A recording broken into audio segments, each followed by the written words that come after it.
Thank you for joining another episode with Rolling with the Santies. We are in San Antonio. We left Alpine yesterday. It was what, about a 5-hour drive? Yep. We did take the 90. We didn't take the 10. We stayed on the 90 and hit the little towns going through, Del Rio, Uvalde. It's a really nice, quiet drive if you ever want to get off the 10. It is. It was no traffic until we got into San Antonio. Speed limit 75. Great roads. No, they weren't bumpy. They weren't. There was passing lanes for people that wanted to pass you. So today we're at the Alamo. So this is what you see behind me. People running around. So I'm gonna try to make this quick here. There's the Alamo. Well, technically it's not. That is the mission of. I'm not gonna go through it. We went through the whole video. We went through the whole tour. $45 each. Well worth it. You get to listen to different the history of the Alamo. It's a Mexican Civil War, not American Civil War. Not Americans. United States didn't have anything to do with it. It was all Mexico and Texans. So it's pretty cool. But I'm going to show you right now.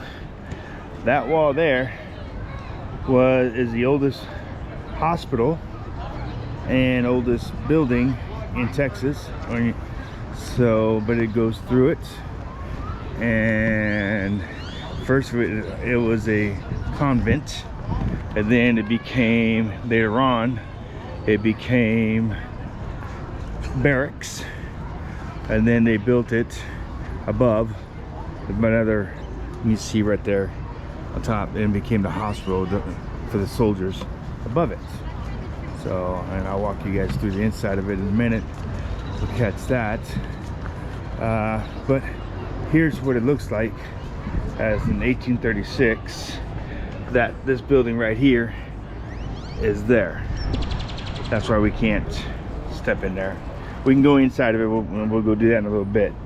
So, but yeah, that's the surrounding part of it. So it would go all the way out here where the buildings are at, and all that would be inside the compound.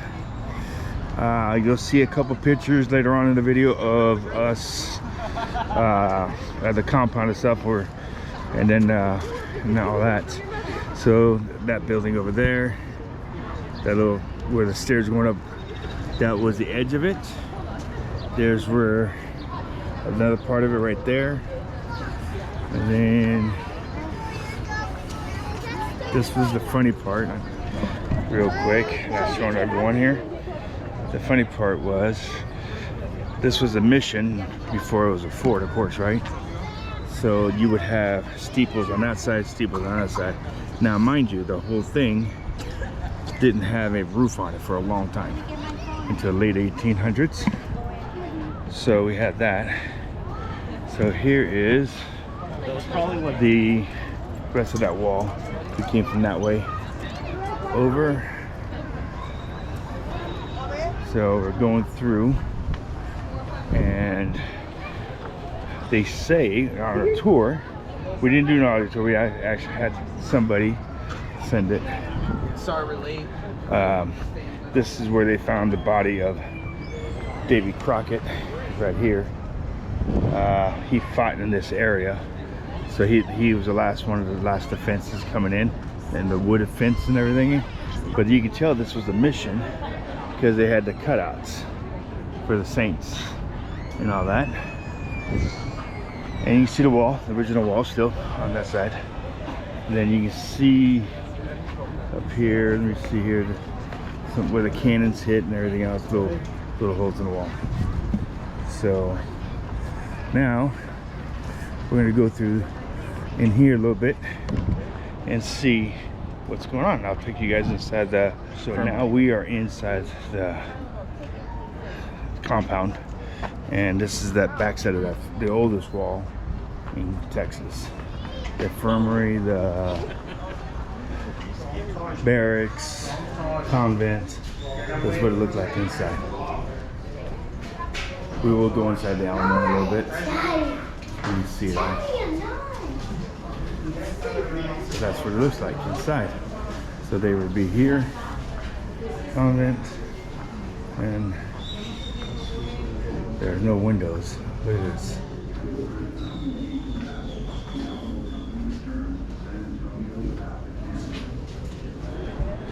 So coming out of the convent, barracks, where you want to call them, this oldest building here, oldest standing wall in Texas, because this was standing before it was Texas, when all this was Mexico. So learned a lot of history here. So interesting. Not just American history, but it's also Texan history in Mexico. So, but that's what it looks like from this side, inside the Alamo. Well, inside the National Park, National Historic Society of Alamo. Now, I will tell you, they did say in the tour that none of these trees were here. None of these trees were here at all during the when it was the Alamo mission, because it was a mission first. It wasn't just a fort; it was a mission. So there's a wall. We'll call you from. We'll see you guys from. Call you. We'll see you guys from the inside of the mission in Alamo. The inside of the Alamo.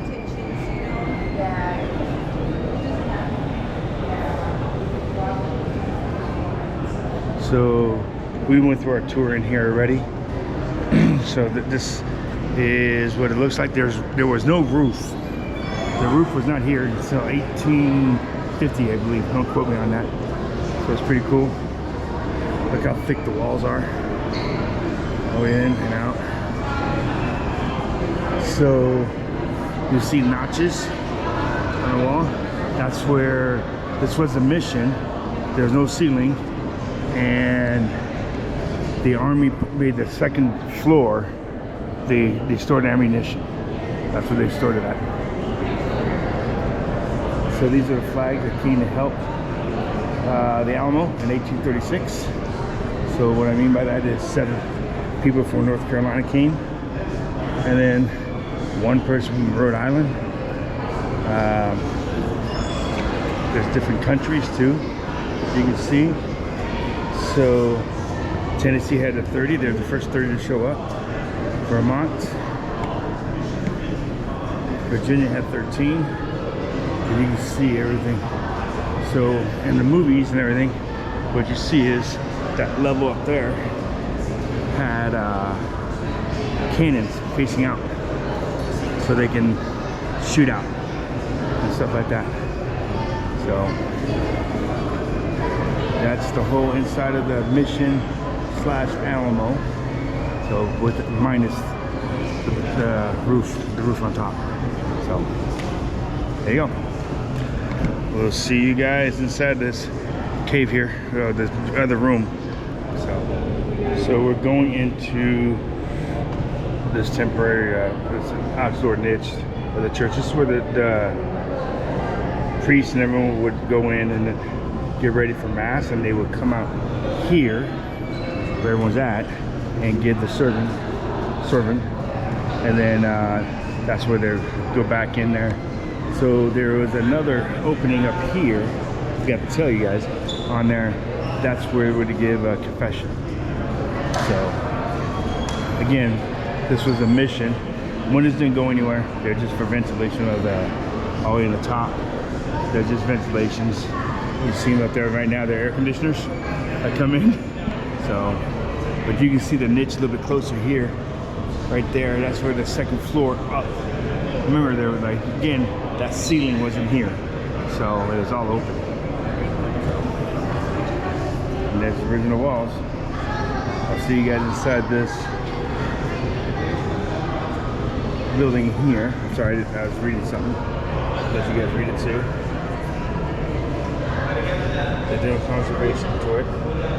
Started in 2009. So there's new exhibits coming up all the time. So if you've been here once, you have to come back and see the new stuff too. So we're inside the room now.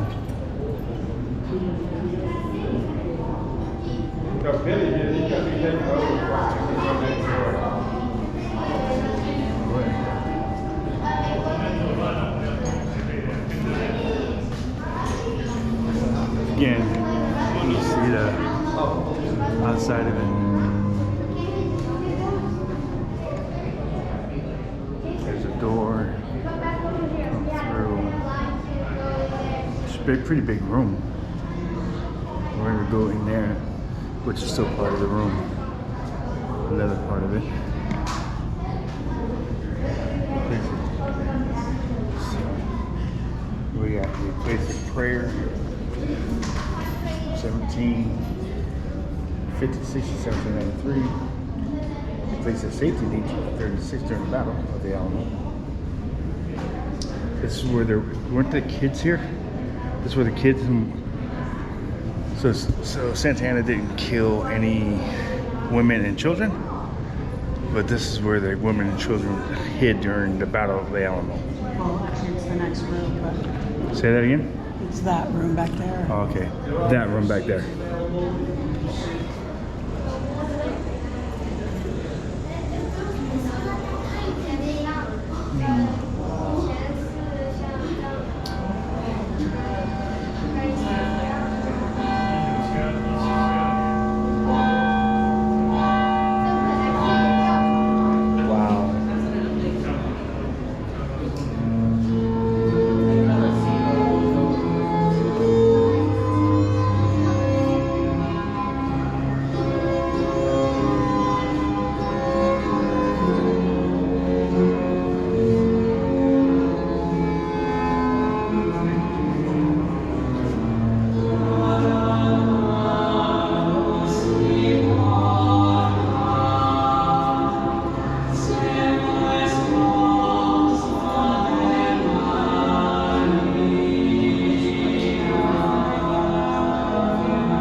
See it right up there.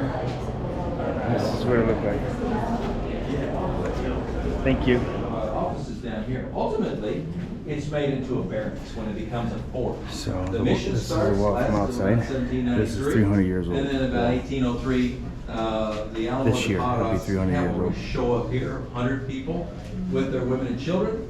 And they established a hospital in 1805, which was on the end of this building on the second floor. First hospital in Texas. Yeah, It's I not forgot there that. anymore. This is the first hospital in Texas. So this becomes Yeah, how a about barracks. that? People where soldiers would have See you lived. guys at the- All right, here's the millstone. Look at that. Where they came when they were sick? That's crazy, huh? So here's your hospital. That's Let's go this way.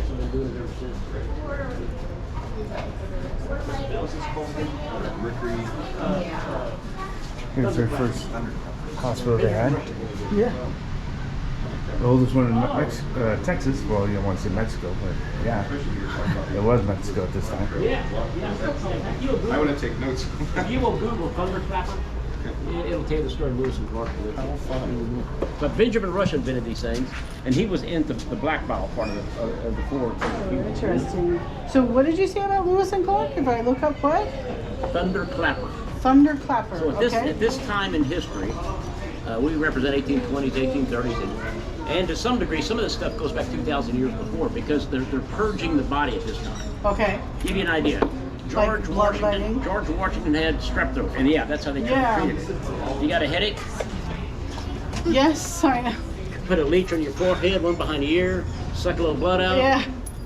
So this one's called epicac, makes you throw up.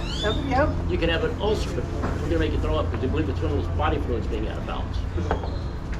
Dover's powder, this makes you sweat. Mr. Dover invented this. That's for cold, flu, or fever. This one's called Spanish fly. It's made from the larva of a beetle. On the skin, it gives you blisters. I think the blisters are sucking out the infection. Ah. So the bleeding, you put the leeches on you, making you throw up, making you sweat, giving you blisters. What's left to purge? I don't know. They're called. Yes. Yes. They're called thunderclappers. Okay. And these are like X-Lax on steroids. Oh, they will geez. clean you out. Oh, wow. Little problem with them though, they're made out of mercury. Mercury pill. Oh man. And what's this one? That's opium. That is opium. Okay. Yeah, it comes out of India at this time. And this is called laudanum. It's the painkiller of the day. It's 10% opium, 90% whiskey. Nope. Well, Has that's a a good nice mix. kick to it. That'll put you to sleep. That's a good But mix. we can't give you this till we stop the bleeding, because even we know whiskey thins the blood. Yeah. Huh. So until we stop the bleeding, here's your anesthesia right here, right on this. Oh, As he cuts your leg. Yeah, right. interesting. We were just at Fort Davis, Uh-huh. and they have a really cool exhibit in the hospital there. I don't know if you've ever been, but No, I haven't. Is that near Uvalde? Where's that? Yeah, No, by Alpine. It's out by Alpine. Alpine, yeah. Alpine just west of By Fort Marfa. Stockton. Marfa? Marfa. Yeah. Okay. Anyhow, basically you like find the ailment, rhinitis or whatever, headache, Uh-huh. and then you turn this little thing and it's like turpentine, arsenic, opium. It's like all these things that we know are just horribly toxic. Right. Yeah. And it was like, what did they use these for each of these? And it was a very interesting exhibit. I had read during the American Civil War, Mhm. of course the South didn't have all of the money to have stuff that the Northern Army did, so they were using the tail of horses for stitching things up. But to Okay. make it soft enough, they boiled them. They didn't realize it, but they were sterilizing their stitch. Oh, wow. Yeah, that's a good point. Yeah. Huh. Cool.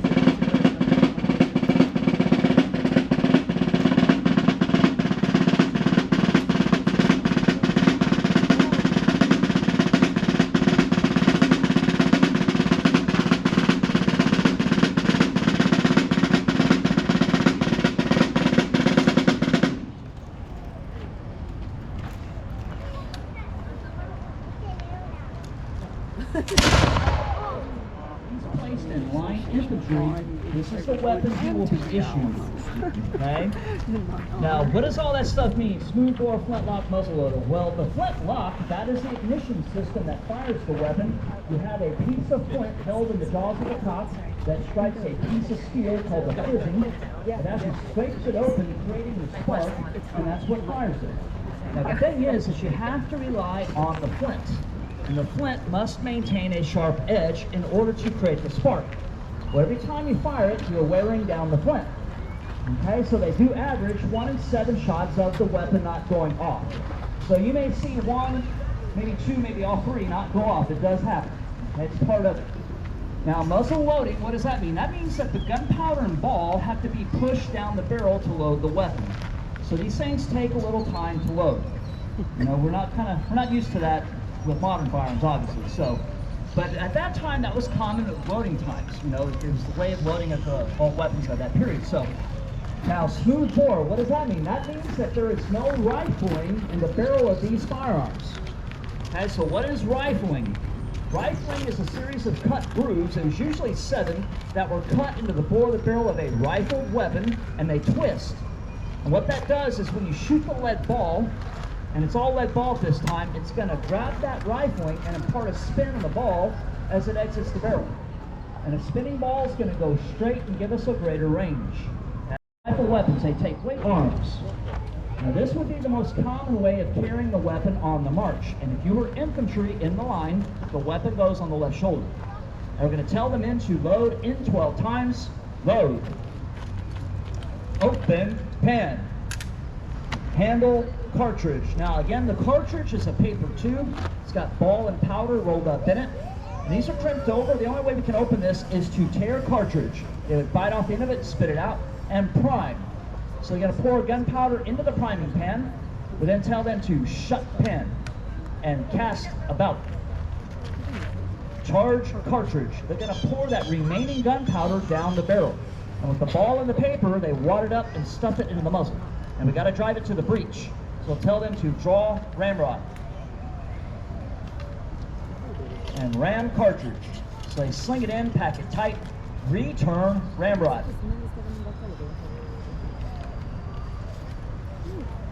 Shoulder, arms. They bring the weapon to the left shoulder, which then tells the officer that they're loaded and ready to go. And in the quickest time on the field, this must be done in 20 seconds.